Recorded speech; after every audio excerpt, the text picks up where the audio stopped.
เถิดน้ำคนดีไม่ต้องคิดอะไร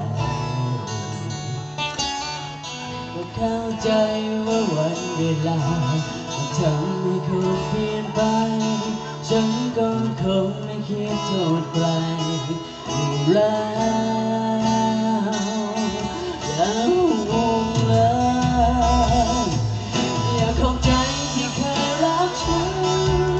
ที่เคยต้องการกันมาต้องขอบใจที่เธอให้รู้ว่าไม่ต้องรอเดี๋ยวยังไงต้องทนให้เราจบแค่นี้พอจากวันนี้ฉันจะขอให้โชคดี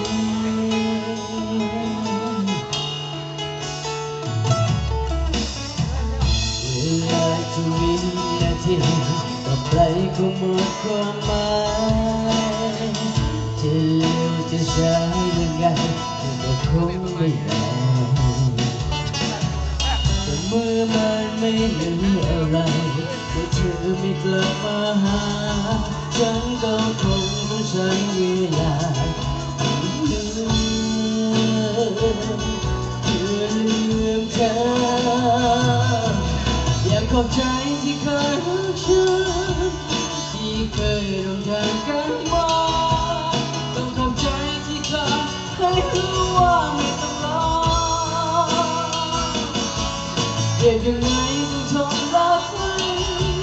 ให้เราจบแค่นี้พอ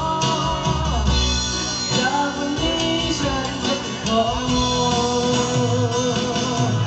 ให้โชคดีคนเราตอนให้รักเพียงใดจะรักแทบเป็นแทบตายก็ไม่สำคัญปล่อยเธอรักกันแยกจากไม่เหมือนอย่าง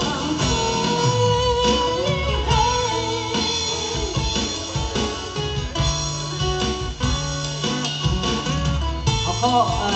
ขอมอบเพลงที่ไหนได้แล้วนะครับเป็นมาจากต่างเทปหรือได้ไหมใจเธอที่เคยรักฉันที่เคยดวงใจ